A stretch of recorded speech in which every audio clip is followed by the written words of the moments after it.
ಸ್ನೇಹಿತರೆ ನಮಸ್ಕಾರ. Big boss season 12 ಈಗ ಫಿನಾಲೆ ಹಂತಕ್ಕೆ ಬಂದು ನಿಂತಿದೆ. ಇವತ್ತಿನ ಪ್ರೋಮೋ ನೋಡಿದ್ರಂತೂ ಮೈ ಜುಮ್ ಅನ್ನುತ್ತೆ. ಆ ಗಿಲ್ಲಿ ನಟರಾಜ್ ಹವಾ ಹೇಗಿದೆ ಅಂದ್ರೆ ಅಭಿಮಾನಿಗಳ ಶಿಳ್ಳೆ ಚಪ್ಪಾಳೆ ನಡುವೆ ಇಡೀ ವೇದಿಕೆ ನಡುಗ್ತಾ ಇದೆ. ಇವತ್ತಿನ ಈ ವಿಡಿಯೋದಲ್ಲಿ ನಾವು ಇವತ್ತಿನ ಪ್ರೋಮೋ ರಿಯಾಕ್ಷನ್, ಗಿಲ್ಲಿಗೆ ಇರುವಂತ ಕ್ರೇಜ್ ಮತ್ತೆ ಆ ಶಾಕಿಂಗ್ ಮಿಡ್ ವೀಕ್ ಎಲಿಮಿನೇಷನ್ ಬಗ್ಗೆ ಡೀಟೇಲ್ಸ್ ಆಗಿ ಮಾತನಾಡೋಣ.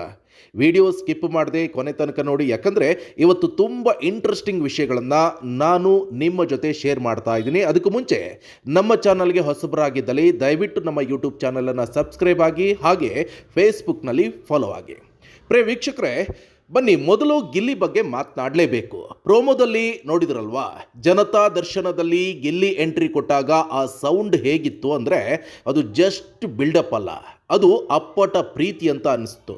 ಬಿಗ್ ಬಾಸ್ ಮನೆಯಲ್ಲಿ ಯಾರೇನೇ ಆಟ ಆಡಿದರೂ ಕೂಡ ಹೊರಗಡೆ ಗಿಲ್ಲಿಗೆ ಇರುವಂಥ ಕ್ರೇಜ್ ನೋಡ್ತಾ ಇದ್ರೆ ವಿನ್ನರ್ ಯಾರು ಅನ್ನೋದು ಆಲ್ಮೋಸ್ಟ್ ಫಿಕ್ಸ್ ಆದಂತೆ ಕಾಣ್ತಾ ಇದೆ.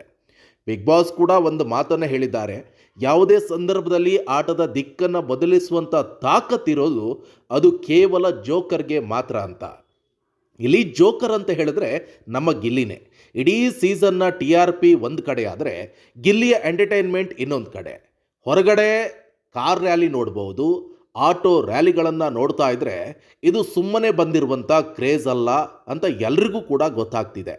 ಹಾಗಂತ ಬೇರೆ ಸ್ಪರ್ಧಿಗಳನ್ನು ಕಡಿಮೆ ಅಂದ್ಕೊಳ್ಳೋ ಹಾಗಿಲ್ಲ. ಧನುಷ್ ಅವರು ಈ ಸೀಸನ್ನ ಟಾಸ್ಕ್ ಮಾಸ್ಟರ್ ಅಂತ ಬಿಗ್ ಬಾಸ್ ಅವರಿಂದಲೇ ಬಿರುದನ್ನು ತೆಗೆದುಕೊಂಡಿದ್ದಾರೆ. ಧ್ರುವಂತ್ ಕೂಡ ಲಾಸ್ಟ್ ಕೆಲವೇ ವಾರಗಳಲ್ಲಿ ತನ್ನ ಆಟದ ಶೈಲಿಯನ್ನು ಬದಲಾಯಿಸಿಕೊಂಡು ಬಿಗ್ ಬಾಸ್ ಗಮನವನ್ನು ಸೆಳೆದಿದ್ದಾರೆ.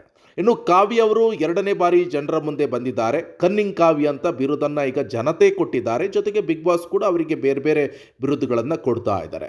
ಅವರ ವಿಟಿ ಕೂಡ ನೋಡೋಕ್ಕೆ ಸ್ವಲ್ಪ ಚೆನ್ನಾಗಿದೆ, ಅದು ಗಿಲ್ಲಿ ಜೊತೆ ಇದ್ದದಕ್ಕೆ. ಇನ್ನು ರಕ್ಷಿತಾ ಅವರಂತೂ ಡ್ಯಾನ್ಸ್ ಮೂಲಕ ಎಲ್ಲರ ಮನಗೆದ್ದಿದ್ದಾರೆ. ಅವರ ಆ ಮುಗ್ಧತೆ ಜನರಿಗೆ ಬಹಳ ಇಷ್ಟ ಆಗಿದೆ.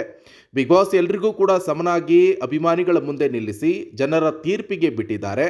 ಆದರೆ ಇಲ್ಲಿ ಯಾರು ಜೆನ್ಯೂನ್ ಆಗಿ ಜನರ ಹತ್ತಿರ ಆಗಿದ್ದಾರೆ ಅನ್ನೋದು ಫಿನಾಲೆ ರಿಸಲ್ಟಲ್ಲಿ ಗೊತ್ತಾಗುತ್ತೆ. ಸದ್ಯ ಈಗ ಗಿಲ್ಲಿ ಹತ್ರ ಜನ ಬಹಳ ಹತ್ತಿರ ಆಗಿದ್ದಾರೆ.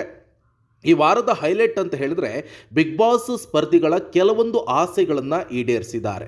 ರಘು ಅವರು ತನ್ನ ಮಗನ ಜೊತೆ ಸ್ವಿಮ್ಮಿಂಗ್ ಪೂಲ್ನಲ್ಲಿ ಈಜಾಡಬೇಕು ಅಂತ ಹೇಳಿದರು, ಅದನ್ನು ಬಿಗ್ ಬಾಸ್ ನೆರವೇರಿಸಿದ್ದಾರೆ. ಇನ್ನು ನಮ್ಮ ಗಿಲ್ಲಿ ಆಸೆ ಏನಿತ್ತು ಗೊತ್ತಾ, ಆರಾಮಾಗಿ ನಲ್ಲಿ ಮೂಳೆಯನ್ನು ತಿಂದು ನಿದ್ದೆ ಮಾಡಬೇಕು ಅಂತ ಬಿಗ್ ಬಾಸ್ ಅದಕ್ಕೂ ಕೂಡ ವ್ಯವಸ್ಥೆಯನ್ನು ಮಾಡಿದ್ದಾರೆ. ಇವೆಲ್ಲವೂ ಕೂಡ ಕೇವಲ ಆಟವಲ್ಲ, ಸ್ಪರ್ಧಿಗಳ ಎಮೋಷನ್ಸ್ ಕೂಡ ಹೌದು. ಈ ಕ್ಷಣಗಳನ್ನು ನೋಡೋಕ್ಕೆ ಬಹಳ ಖುಷಿ ಆಗುತ್ತೆ ಅಂತಲೇ ಹೇಳ್ಬೋದು. ಈಗ ಅಸಲಿ ವಿಷಯಕ್ಕೆ ಬರೋದಾದರೆ ಮಿಡ್ ವೀಕ್ ಎಲಿಮಿನೇಷನ್ ಅಪ್ಡೇಟ್ಗೆ ಏನು ಹಾಗಾದರೆ ಕೇಳಿ ಬರ್ತಾ ಇರುವಂಥ ಮಾಹಿತಿ ಪ್ರಕಾರ ಧ್ರುವಂತ್ ಅವರು ಮನೆಯಿಂದ ಹೊರಬಂದಿದ್ದಾರೆ ಅಂತ ಗೊತ್ತಾಗ್ತಾ ಇರುವಂಥದ್ದು. ಇದು ಕನ್ಫರ್ಮ್ ಆಗಬೇಕಾದ್ರೆ ನಾವು ಇವತ್ತಿನ ಅಥವಾ ನಾಳೆ ಎಪಿಸೋಡ್ ನೋಡಲೇಬೇಕು. ಕೆಲವರು ರಘು ಅವರು ಹೊರಗಡೆ ಹೋಗಬಹುದು ಅಂತಲೂ ಕೂಡ ಹೇಳ್ತಿದ್ದಾರೆ. ಯಾಕಂದರೆ ಈಗ ಟಾಪ್ 7 ಇರೋದು ಫಿನಾಲೆಗೆ 5 ಅಥವಾ 6 ಜನ ಹೋಗಬೇಕಾಗುತ್ತೆ. ಈ ಎಲಿಮಿನೇಷನ್ ಯಾರಿಗೆ ಶಾಕ್ ಕೊಡುತ್ತೆ ಅಂತ ಕಾದು ನೋಡಬೇಕು. ಜೊತೆಗೆ ಕೆಲವು ದಿನಗಳಿಂದ ಸೋಷಿಯಲ್ ಮೀಡಿಯಾದಲ್ಲಿ ಒಂದು ಸುದ್ದಿ ಓಡಾಡ್ತಾ ಇದೆ, ಯಾರು ಪೊಲಿಟಿಕಲ್ ಪಾರ್ಟಿಯವರು ಪ್ರೆಷರ್ ಹಾಕ್ತಿದ್ದಾರೆ, ಲೇಡಿ ವಿನ್ನರ್ ಮಾಡಬೇಕು ಅಂತ ಚರ್ಚೆ ಆಗ್ತಿದೆ ಅಂತ. ಆದರೆ ಬಿಗ್ ಬಾಸ್ ಮನೆ ಆ ಥರ ಎಲ್ಲ ಆಗೋಕ್ಕೆ ಚಾನ್ಸಸ್ಸೇ ಇಲ್ಲ. ಒಂದು ವಿಷಯ ನೆನಪಿಡಿ, ಸುದೀಪ್ ಸರ್ ಮೇಲೆ ಯಾರೋ ಪ್ರೆಷರ್ ಹಾಕೋಕ್ಕೆ ಆಗಲ್ಲ. ಕಲರ್ಸ್ ಕನ್ನಡದವರಿಗೆ ಜನಗಳ ಪವರ್ ಏನು ಅಂತ ಗೊತ್ತಿದೆ. ಯಾರು ಅತಿ ಹೆಚ್ಚು ವೋಟ್ ತಗೋತಾರೆ ಅವರೇ ಗೆಲ್ಲೋದು.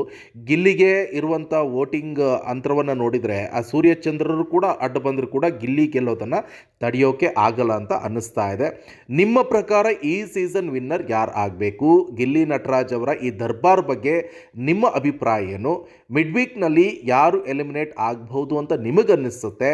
ಕಮೆಂಟ್ ಬಾಕ್ಸ್ನಲ್ಲಿ ತಪ್ಪದೇ ತಿಳಿಸಿ. ವಿಡಿಯೋ ಇಷ್ಟ ಆಗಿದರೆ ಲೈಕ್ ಮಾಡಿ, ನಿಮ್ಮ ಫ್ರೆಂಡ್ಸ್ ಜೊತೆ ಶೇರ್ ಮಾಡಿ, ಮತ್ತು ಚಾನಲ್ಗೆ ಸಬ್ಸ್ಕ್ರೈಬ್ ಆಗೋದನ್ನು ಮರಿಬೇಡಿ. ಧನ್ಯವಾದ. ಕರ್ನಾಟಕ.